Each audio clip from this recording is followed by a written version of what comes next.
அனைவருக்கும் அன்பு வணக்கங்கள் சொந்தங்களே. இந்த வீடியோவில் நாம் ஆடி 3வது வெள்ளிக்கிழமை இன்று இந்த தெய்வத்தை வழிபடுங்க, நம்ம குடும்பத்துல சுபிட்சம் வரும். ஆடி மாதம் 3வது வெள்ளிக்கிழமை வீட்டுல மங்கள காரியங்கள் நடைபெற அம்மன் அருள் செய்யக்கூடிய மாதம். இந்த நாள்ல அம்பிகைக்கு விருப்பமான விஷயங்களை செய்து அம்பிகையின் மனம் குளிரும்படி பூஜை செய்ய வேண்டும்.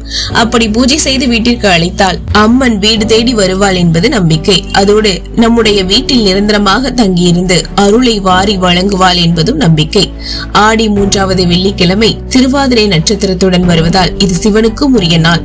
இந்த நாளில் தம்பதி சமேதராக இருக்கும் சிவ பார்வதியை கேசரி வடை படைத்து வழிபட்டால் கணவரின் ஆயுள் பலம் நீடிக்கும். கணவருக்கு தீர்க்க ஆயுள், 60-80 போன்ற கல்யாணங்கள் காணும் யோகம், வீட்டில் சுபகாரியங்கள் தடையில்லாமல் நடைபெற அம்மன் அருள் செய்வாள் என்று ஆடி 3வது வெள்ளி. ஆடி மாதமும் சரி, ஆடி மாதத்துல வர்ற கிழமைகள் விரதங்கள் இதெல்லாமும் சரி அம்மனுக்குரியது. ஆடி மாதத்தில் அம்மனின் அருளை பெறுவதற்கும் பெண்கள் விரதம் இருப்பதற்கும் மிகவும் ஏற்ற நாள் ஆடி வெள்ளிக்கிழமை. ஆடி மாதத்தின் ஒவ்வொரு வெள்ளிக்கிழமையிலும் அம்மனின் ஒவ்வொரு வடிவங்களை பெறுவது ஒவ்வொரு விதமான நற்பலன்களை நமக்கு தரக்கூடியது. ஆடி மாதத்தின் 3வது வெள்ளிக்கிழமை இன்றைய ஆகஸ்ட் 2ஆம் தேதி வந்திருக்கிறது. இந்த நாளில் அம்மனின் எந்த வடிவத்தை வழிபட வேண்டும் என்பதை தெரிஞ்சுக்கலாமா? இன்றைய ஆடி 3வது வெள்ளிக்கிழமையில் சிவபெருமானுக்குரிய மாத சிவராத்திரி நாளுடன் சேர்ந்து வருவதால் இது மிகவும் சிறப்புக்குரிய நாளாகவே கருதப்படுது. சிவனின் அருளையும் அம்பிகையின் அருளையும் பெறுவதற்கு ஏற்ற நாளாக இருக்கக்கூடியது இந்த ஆடி 3வது வெள்ளிக்கிழமை.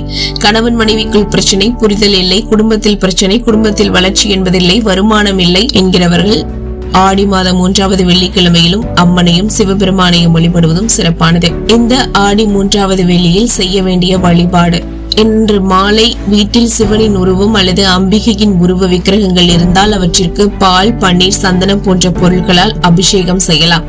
விரதம் ஏதும் இருக்காமல் பூஜை மட்டும் செய்ய வேண்டும் என்பவர்கள் காலையிலேயே கூட அபிஷேகத்தை செய்யலாம். பிறகு உங்களின் கோரிக்கைகளை மனதார சொல்லி வழிபடலாம். வீட்டில் அபிஷேகம் செய்ய முடியாதவர்கள் அருகில் உள்ள சிவன் கோவிலில் சிவனுக்கும் அம்பிகைக்கும் நடக்கும் அபிஷேகத்திற்கு தேவையான பால், அரிசி மாவு போன்ற எளிமையான பொருட்களை கூட வாங்கி கொடுத்து அங்கு நடக்கும் அபிஷேகத்தை தரிசனம் செய்துவிட்டு வரலாம். படையல் போடும் முறையை பற்றி பார்ப்போம். வீட்டுல அம்மனுக்கு படையல் போட்டு வழிபடும் வழக்கம் உள்ளவங்க அல்லது வழிபடணும்னு நினைக்கிறவங்க ஆடி மாதத்தில் வரும் ஏதாவது ஒரு வெள்ளி அல்லது செவ்வாய்க்கிழமையில படையல் போட்டு வழிபடுங்க. ஒரு சொம்புல தண்ணீர் நிரப்பி அதுல வேப்பில, மஞ்சள் தூள் எல்லாம் போட்டு பூ போட்டு அதுல அம்பிகையை ஆவாகனம் செஞ்சு அம்மனுக்கு தலைவாழை இலை போட்டு 5 வகையான சாதங்கள், கூழ், பழங்கள், துள்ளுமாவு, இளநீர் உடைத்து வைத்து படைக்கலாம். ஏதாவது ஒரு அம்மன் கோவிலுக்கு அர்ச்சனைக்கு குங்குமம் வாங்கியும் கொடுக்கலாம். ஆடி மாதம் 3வது வெள்ளிக்கிழமை திருவாதிரை நட்சத்திரத்துடன் இணைந்து வருகிறது. வெள்ளிக்கிழமை சுக்கிரனுக்குரிய கிழமை என்பதை போல் திருவாதிரை ராகுவிற்குரிய நட்சத்திரம். இதனால் கிராம காவல் தெய்வங்களின் கோவில்களில் உள்ள பெண் தெய்வத்தை வழிபடுவது சிறப்பு. பெரும்பாலும் இது நாகாத்தம்மன் என்ற பெயரிலேயே இருக்கும். இந்த பெண் தெய்வங்களை வழிபடுறதுனால வீட்டுல இருக்கிற பிரச்சனைகள் அனைத்தும் நீங்கும். வீட்டுல இளம் வயதுல இறந்த கன்னி தெய்வங்களுக்கும் அவர்களின் வயதிற்கேற்ற பொருட்களை வீட்டுல வாங்கி வச்சு படைச்சு அந்த வயதுல இருக்கிறவங்களுக்கு தானமா கொடுக்கறதுனால குடும்பத்துல சுபிட்சம் ஏற்படும். என்ன சொந்தங்களே, இன்றைய ஆடி 3வது வெள்ளி அன்று செய்ய வேண்டிய வழிபாட்டை பத்தி தெரிஞ்சிருப்பீங்கன்னு நினைக்கிறேன். இந்த வீடியோ உங்களுக்கு ரொம்பவே பயனுள்ளதா இருந்தது அப்படின்னா லைக் பண்ணுங்க, இதை நிறைய பேருக்கு ஷேர் பண்ணுங்க. மேலும் நாளை ஆடி பெருக்கு அப்படின்ற மிகப்பெரிய விசேஷ நாள்னு சொல்லலாம். இந்த ஆடி பெருக்குல தாலி கயிறு மாற்ற நல்ல நேரம், வீட்டுல வழிபடும் முறை பற்றி இனி அடுத்தடுத்து வரக்கூடிய வீடியோக்குள்ள நாம தெரிஞ்சுக்க போறோம்.